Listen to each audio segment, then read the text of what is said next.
मेरी आंगनबाड़ी बहनों, राधे राधे। आज जिन भी महिलाओं से मेरी बात हुई वो सब यही कह रही है कि ना हम आईसीडीएस में ही रहेंगे और मेडिकल का काम करेंगे। देखो बहनों, मेरे पास, सबके पास ही इतने फ़ोन आते हैं, हम इतनी खोपड़ियाँ हैं कि दिमाग घूम जाता है। हम कहाँ जाएं, क्या करें, कैसा करें, कुछ ठल बैठ नहीं पाता। हम सोचते क्या है, हो क्या जाता है। अभी पहले मेरा दिमाग ये था कि आईसीडीएस में रहेंगे हम, आईसीडीएस की ज्वाइनिंग है। कुछ बहनों ने कहा कि नहीं मेडिकल में जाएंगे, कौशल्या जी ने बोला कि मेडिकल में हो रहा है अपना। चलो मैंने सोचा कि है ना, कौशल्या जी अच्छी महिला है, ये जो करके आई है वो सही है। लेकिन अभी मैंने जितनी भी महिलाओं से बात करी, जितनी भी महिलाओं ने मुझे जो सुझाव दिया वो ये दिया कि हम आईसीडीएस में ही रहेंगे और इंस्टीट्यूट पे चिकित्सा विभाग का काम करेंगे। मैं उनकी बात से सहमत हो गई। ठीक है, आप जैसा समझो वैसा करो। उनका कहना भी सही है। हम 15 साल से काम कर रहे हैं यहाँ पे, हमारा आज तक कुछ नहीं हुआ। कार्यकर्ता कई सालों से लगी हुई है, 22-22 साल, 23-23 साल हो गए। आज सुनने में ये आ रहा है कि जैसे हम लोग चिकित्सा विभाग में गए, ये लोग इनको परमानेंट कर देंगे, कार्यकर्ता को टीचर का दर्जा दे देंगे और ये साइका है, इसको 4th क्लास चपरासी घोषित कर देंगे। लटक गए हम। माइंड की बात है सोचना। चिकित्सा विभाग कभी हमको परमानेंट नहीं करेगा, ये इंस्टीट्यूट पे ही काम कराएगा। मानदेय हमको मिलता रहेगा लेकिन अपना भविष्य खतरे में ही लटका रहेगा। चिकित्सा विभाग में अपना कोई भविष्य नहीं है, चाहे कितना ही पैसा दे दो, आज हमको भविष्य नहीं है। ये इधर परमानेंट हो जाती है तो इनका उज्जवल भविष्य हो जाएगा, गवर्नमेंट जॉब हो जाएगी इनकी। तो बहनों, मैंने काफ़ी सोचा समझा और मेरे दिमाग में ये बात आई, फिट बैठ गई। अब तो ये समझ लो कि हमें आईसीडीएस में ही रहना है और इंस्टीट्यूट में काम करना है। यथा स्थिति जैसे हैं वैसे रहो, जैसे हैं वैसे ही रहो, हमें ये मंजूर है। लेकिन चिकित्सा विभाग में नहीं जाएंगे हम कर लेंगे चिकित्सा विभाग का वैसे ऊपर से काम कर लेंगे कि हमारा माई बाप आईसीडीएस है और आईसीडीएस में ही रहेंगे हम। बहनों, रही एक और बात कि हमारा संगठन टूटता जा रहा है। आधी हम इधर है, आधी हम उधर है और इसका फ़ायदा सरकार उठा रही है। पता नहीं अब आगे हमारा मानदेय बढ़ाएंगी नहीं बढ़ाएंगी। वैसे सुनने में आ रहा है कि बढ़ाएंगे, ये धोखाधड़ी नहीं करेंगी सरकार। पहली बात तो ये है कि अपने यहाँ ठोस लीडर नहीं है। कौशल्या जी एक ठोस लीडर उभर कर आई थी, उसने की अपनी तरफ से खूब कोशिश। वही है, चढ़ते सूरज को सब सलाम करते हैं, बाद में थोड़ा सा डूबने लगती है नाव और सब उसको गाली गलौज करने लग जाते हैं, इल्ज़ाम लगाने लग जाते हैं। वही हमने किया। थोड़ा सा अपना बजट में कुछ नहीं आया तो आज उन पे खूब सारे इल्ज़ाम हमने ठोक दिए कि पैसा खा गई, ये खा गई, वो खा गई। मेरे भी दिमाग में थोड़ी सी ये बात आई कि हो सकता है सरकार को जहाँ करोड़ों का नुकसान हो रहा है, 10-20 लाख रुपए देके किसी को भी बिठा सकती है वो कि बैठ जा 5-7 महीने के लिए। आई सबके, क्योंकि 10 खोपड़ियाँ भरमाती है, मैं भी भ्रमित हुई।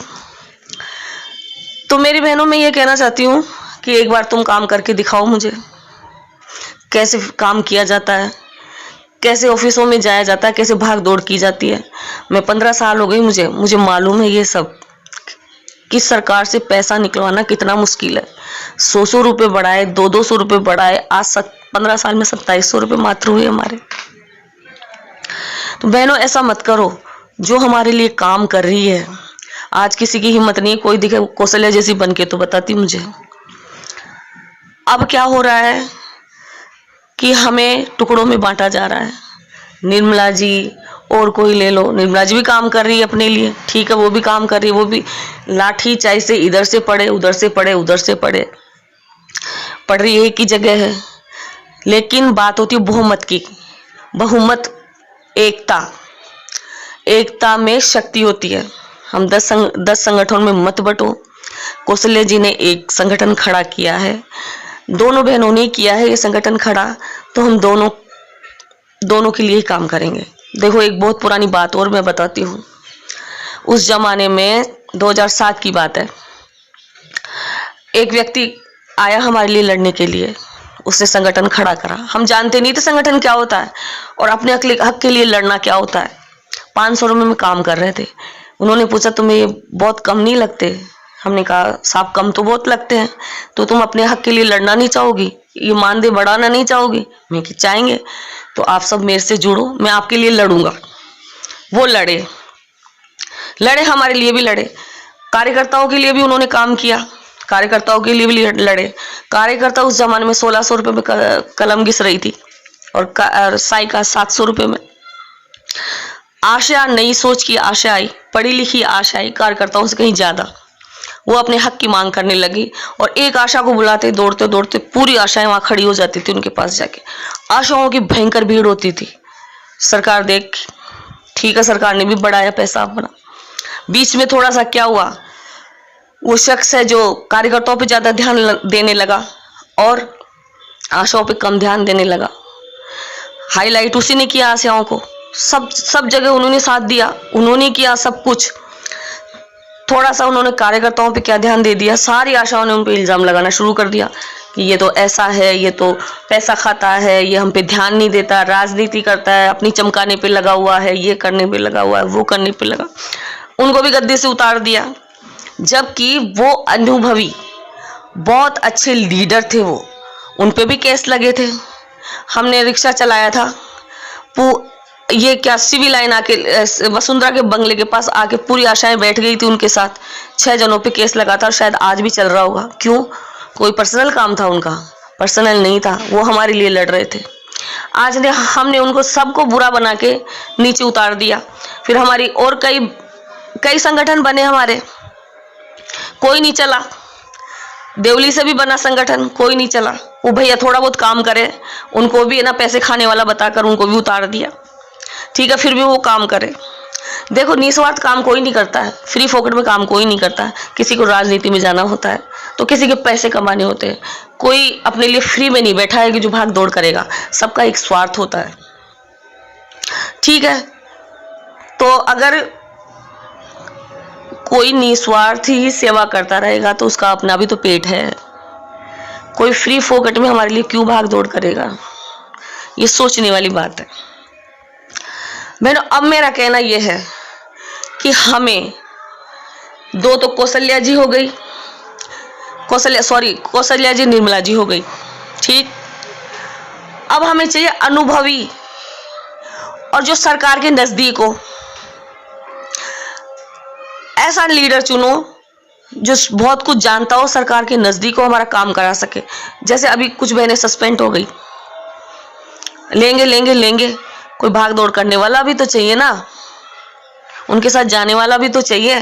वो बहनें हताश होकर बैठ गई, कौन गया उनके साथ? वो खुद ही भाग दौड़ कर रही है। तो मेरा कहना यही है, मैं किसी का पक्ष नहीं ले रही कि आज किसी और को खड़ा करो या कौशल्या जी को खड़ा करो या उसको खड़ा करो।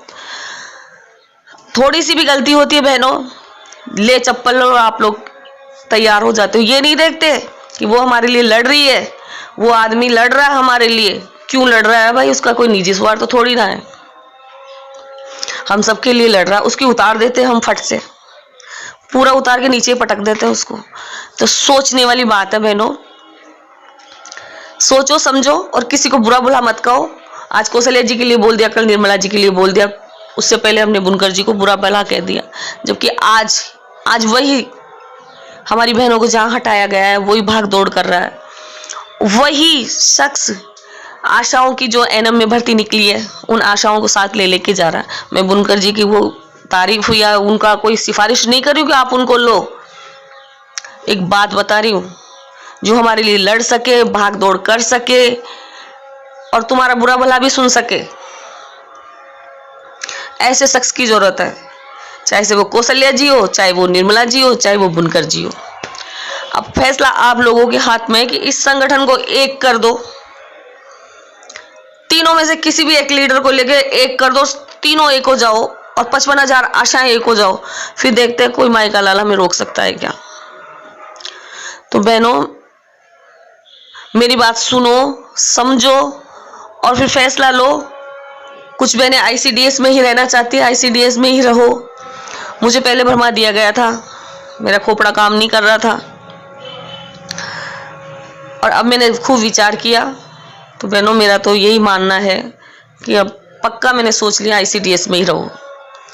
थैंक यू, धन्यवाद। अगर कोई गलती मैंने कह दी हो तो आप मुझे माफ़ कर देना और अपने सुझाव, अपना टनटना मोबाइल का चालू रखो।